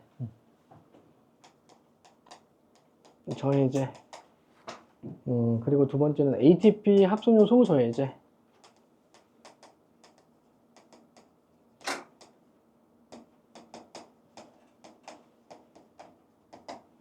마지막으로 짝풀림제. 이 세 가지가 산소호흡, 세포호흡을 억제하는 물질들입니다. 세포호흡을 억제하는 물질 세 가지인데, 그러니까 독극물이라고 생각하시면 돼요. 독극물. 여기 보면 사이한 화합물, 이게 바로 비소 아니에요? 비소? 이게 뭐 사극 같은 거 보면 비소가 독극물 중에 하나잖아. 이게 바로 비소가 바로 전자전달계 억제해주는 물질입니다. 그러니까 비소는 사람만 죽이는 게 아니라 모든 생명체 다 죽일 수 있겠죠. 모든 생물한테는 전부 다 전자전달계, 동물들한테는 전자전달이 있으니까 식물은 안 죽고, 식물은 전자전달계가 없으니까. 식물은 있구나. 광합성. 걔도 죽겠다. 광합성이 일어나지 않아서 죽겠다. 걔도 미토콘드리아 있구나. 식물도 죽일 수 있겠는데요. 어쨌든 각각의 어떤 이런 억제제, 세포의 억제제에 따라서 결과가 어떻게 다른지를 좀 이해하시면 됩니다. 여기 그림 보면 전자 전달 억제제는 이 각각의 전자 전달계 효소를 통해 전자가 전달되는 걸 억제합니다. 알겠죠? 그래서 한번 써볼까? 첫 번째가 해당 과정이고, 두 번째가 TCA 회로, 세 번째가 전자 전달, 네 번째가 ATP 합성. 이 각각의 과정에서 촉진되는지 억제되는지 한번 생각해 보자. 자, 전자 전달을 억제하게 되면 뭐부터 억제가 일어나? 제일 처음에 억제가 되는 건 어디에? 좀 맞춰봐요, 제발. 이해했는지 확인하고 싶어서 그래. 얘를 첨가하게 되면 이 중에서 누구부터 억제가 일어나?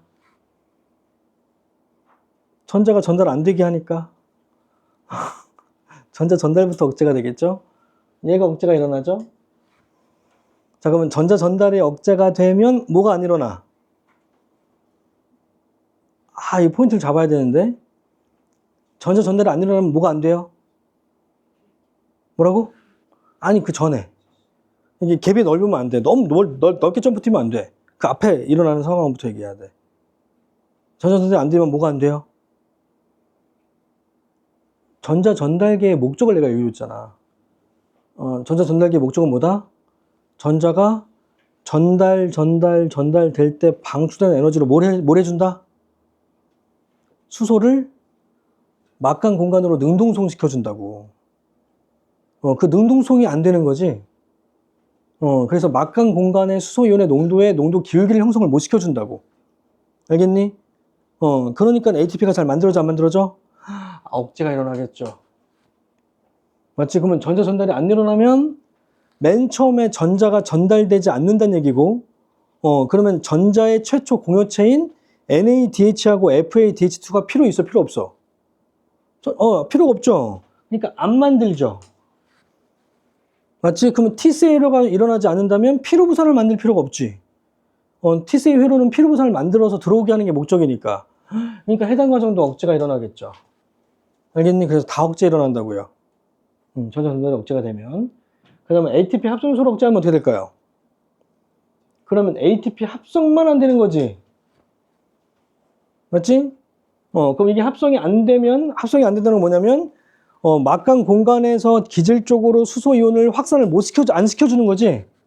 얘가 못 오게 하는 거라고요. 그럼 막강 공간의 수소 농도가 항상 높게 유지가 되고 있는 거지. 그렇지? 그러면 전자전달 과정이 일어날 필요가 있어, 없어? 없죠. 얘가 이거 형성시켜주는 건 형성이 돼 있으니까. 그렇지? 이게 확산이 잘 안 돼 버리면 막간 공간의 수소 이온의 농도가 높아질 테니까 전자 전달이 일어날 필요가 없죠. 그래서 다옥제 일어납니다. 이게 지금 결과가 똑같으니까 외워야지 이렇게 생각하면 큰일 납니다. 알겠지? 아, 이게 똑같으니까 그냥 단순하게 외워야지 이렇게 하면 안 돼요. 문제는 다른 방식으로 물어봐요. 이렇게 안 물어봐.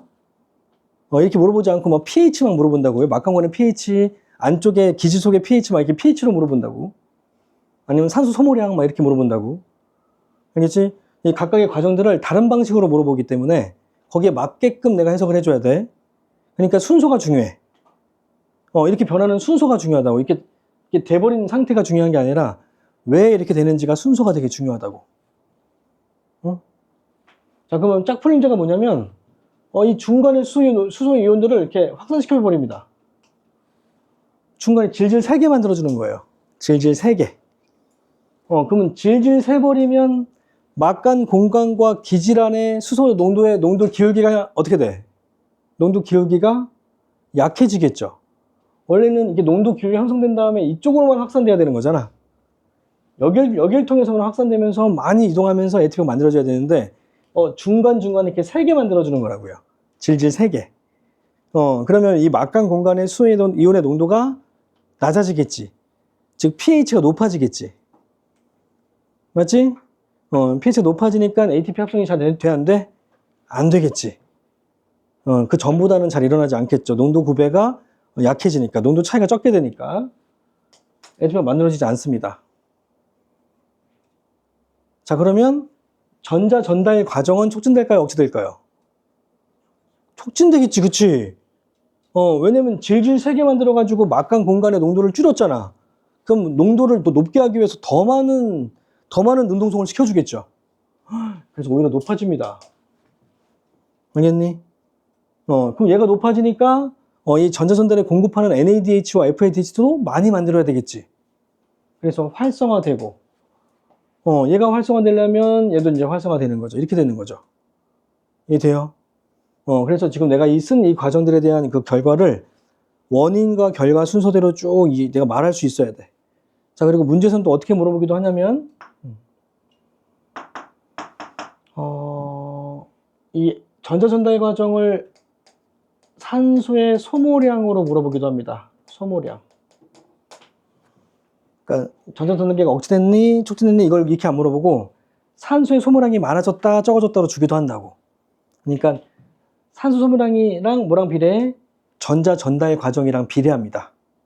그렇죠? 얘가 많이 소모되는 건 전자전달 과정이 많이 진행된 거, 촉진된 거. 얘가 억제되는 건 전자전달 과정이 일어나지 않은 거. 알겠지? 그리고 pH로 주기도 합니다. pH. 잘 적어놔, 이거. 막간 공간과 그 다음에 기질에서의 pH. 자, pH가, 그러니까 수소의 농도가 높을수록 pH는 어떻게 돼요?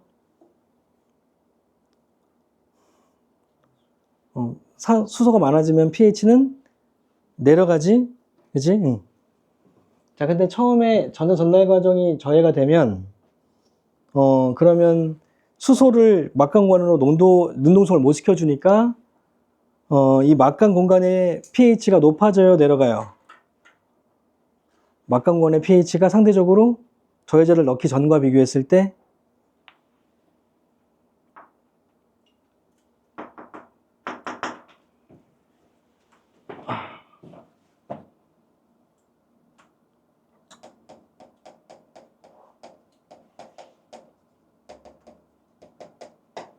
얘를 첨가하면 자, 이 막간 공간의 pH가 높아진다, 낮아진다.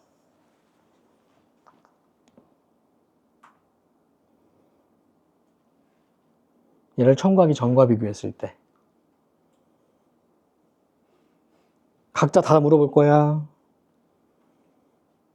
이거 되게 중요한 거라. 이거 모르면 문제 아예 못 풀어서 숙제도. 자, ATP 합성요소의 작용을 억제하면 수소가 ATP 합성요소를 통해서 확산이 안 된다니까. 확산이 안 되니까 막간 공간의 수소의 농도가 높은 상태야, 낮은 상태를 유지해. 높은 상태를 유지하게 되면 pH는 어떻게 돼? 낮아지죠. 얘가 낮아집니다. 따라서 문제에서 막강관의 pH가 내려가면 ATP 합성소를 첨가한 겁니다. 알겠죠? 여러 가지 저해제 중에서 ATP 합성요소를 첨가한 거다. 알겠니? 자, 그러면 기질 속에 있는 pH는 어떻게 된다? 기질로 수소 이온이 확산이 안 됐기 때문에 수소 농도가 낮죠? 낮으니까 상대적으로 pH가 높아지겠죠? 이해돼요? 이해해야 돼, 이해. 그럼 만약에 짝풀림제를 넣으면 어떻게 될까요? 짝풀림제를 첨가하면 각각 이 막강 공간과 기질 속의 pH는 어떻게 될까요?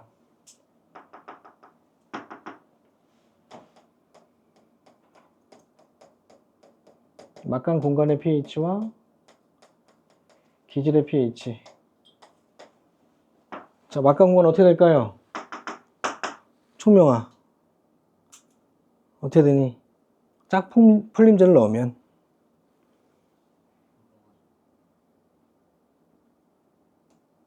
왜? 짝풀림제에 의해서 수소이온이 막강 공간에서 기질적으로 질질 새는 거지. 그러니까 막강 공간에 수소가 많아져 적어져. 적어지니까 높아지는 거지. 알겠니? 얘는 그래서 이제 내려간다. 이렇게 이해하시면 됩니다. 알겠죠? 별거 없지? 좀 헷갈리지 근데? 여러 가지를 한 번에 지금 공부하고 있으니까 좀 헷갈릴 겁니다. 그래서 이 저해제, 세포배 저해제는 총 3가지다. 그 다음에 뭐 산도 영양소의 산화가 뭐 있는데, 얘가 호흡 기질이라 그래서 세포배 재료가 총 3가지가 있습니다. 탄단지. 지금 세온까지 내가 자세하게 해줄 수는 없으니까. 탄단지. 어디 탄수화물 어딨어? 호흡 기질로 탄수화물, 이게 끊겼네. 자, 탄수화물, 그 다음에 지방과 단백질들이 바로 호흡 기질이다. 자, 호흡 기질이라고 하는 건 세포 호흡에 사용되는 유기물이라고 생각하시면 됩니다. 내가 쪼개기 위한 유기물. 호흡 기질이란 세포 호흡의 재료 유기물. 그러니까 이 재료 유기물로 뭘 사용할 수 있냐면 탄수화물, 지방, 단백질을 사용할 수 있다고. 그래서 이 탄수화물, 지방, 단백질이 대표적인 호흡 기질로 사용될 수 있으니 에너지원으로 사용될 수 있는 거고, 그래서 에너지원이기 때문에 영양소 중에 주 영양소라고 합니다. 알겠죠? 자, 근데 탄수화물 같은 경우에는 맨 처음 단계로 들어가죠. 맨 처음 단계 해당 과정에 처음으로 들어가니까 제일 과정이 많이 거치죠. 제일 많이 거치니까 에너지가 제일 많이 나올 거고, 그리고 지방 같은 경우에는 글리세롤은 이 해당 과정의 중간 물질로 들어가고, 그리고 지방산은 아세틸코에로 변하는 그런 과정으로 아세틸코에 쪽으로 들어가 버린다고. T셀 사이클의 중간 과정으로 들어간다고. 그러니까 이 지방이 분해돼서 만들어지는 글리세롤과 지방산은 탄수화물보다, 포도당보다는 적은 에너지가 만들어지겠죠. 중간으로 들어가니까. 그지? 그리고 아미노산도 마찬가지. 아미노기를 떼어내고 난 다음에 T셀 사이클로 들어갑니다. 그러니까 중간 앞에 과정인 피로산 산화 과정과 해당 과정은 참여를 안 하죠. 그러니까 에너지가 더 조금 만들어지죠. 그래서 만들어지는 정도가 뭔데 이 지방 같은 경우 그래서 탄수화물 같은 경우에는 1.0이고, 자, 단백질은 0.8, 0.7 이게 에너지를 만드는 효율이라고 생각하시면 됩니다. 에너지를 만드는 효율이라고 생각하시면 되고, 이게 1.0, 0.8, 0.7인데 이때 만들어지는 이 숫자 있죠? 이거 호흡률이라고 하는데, 이 호흡률이 식이 되게 중요합니다. 소비된 산소의 부피분에 발생한 CO2의 부피가 바로 호흡률인데, 우리가 산소호흡 과정을 한번 써볼까? 산소호흡 과정을 화학식으로 써보면 C6H12O6가 6개의 산소와 6개의 물이 반응해서 6개의 CO2와 12분자의 물이 만들어지고, 그 다음에 뭐 에너지가 만들어지겠죠? 자, 그러면 소비되는 산소는 몇 개? 소비된 산소는 몇 개? 6개. 그리고 방출된 CO2는 몇 개? 6개. 그러면 이 호흡률이 얼마일까요? 자, 이 포도당은 호흡률이 얼마다? 6분의 6이니까 1이겠죠. 알겠죠? 그래서 탄수화물은 호흡률이 1이다. 이렇게 나온다고요. 알겠니? 그래서 아래쪽에 그림 보면 이게 호흡률을 측정하는 장치인데 뭐 뭐 별거 아닙니다. 여기에 기준점 여기야. 이 원래 방울이 여기 있었어. 방울이 여기 있었는데 10%의 KOH를 넣어줬는데 KOH는 역할이 뭐냐면 CO2를 흡수해 줍니다. 다시 그러면 이 싹튼콩은 지금 세포흡을 하고 있잖아. 싹트콩은 세포흡을 하고 있으니까 뭐는 소모하고 뭐는 방출해. 싹튼콩이 세포흡을 하고 있으니 어떤 기체는 소모하고 어떤 기체는 방출한다. 그렇지. 얘가 O2는 소모하고 CO2는 방출하죠. 맞죠? 유기물을 쪼개니까. 자, 근데 이 방출된 CO2는 누가 흡수해? KOH가 흡수해버리죠. 그러니까 얘는 이제 신경 쓰지 않아도 된다. 자, 그러면 이 KOH를 집어넣은 이 시험관에서는 어떤 기체만 준 상태? O2가 소모되는 양만 영향을 주는 거지. 자, 그러면 O2가 소모되면 그 내부의 기압은 어떻게 돼? 이거 초등 질문이라 좀 대답해 줘야 돼. 알고 있는지 알아야 돼. O2가 소모되면 내부의 기압은 어떻게 된다? 모르는 거야? 진짜 몰라? 몰라서 그렇구만. 기압은 공기양에 비례합니다. 알겠죠? 그냥 공기양이 많으면 기압은 높아지는 거고, 공기양이 적어지면 기압은 내려갑니다. 그러니까 우주는 그래서 기압이 0인 거예요. 공기가 없으니까. 알겠죠? 당연하죠? 그럼 물이 많으면 뭐 어떤 힘이 발생해? 물이 많을 때 발생하는 힘이 뭐야? 수압이요. 물이 많으면 수압은 세지고, 물이 적어지면 수압은 약해지죠. 그러니까 내가 물총으로 맞을 때하고 소방차 물 호수로 맞을 때하고 누가 더 아파?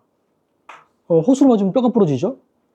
그러니까 물이 많을수록 수압은 더 셉니다. 마찬가지 공기양이 많을수록 기압은 셉니다. 다시. 자, 그러면 산소가 없어졌으니까 내부의 기압은 어떻게 돼? 산소가 없어졌으니까 줄죠? 그러면 모든 기압은 고기압에서 저기압으로 흐르니까 어떤 힘이 발생하냐면 힘이 어떻게 발생해? 저기압 쪽으로 힘이 발생하겠지.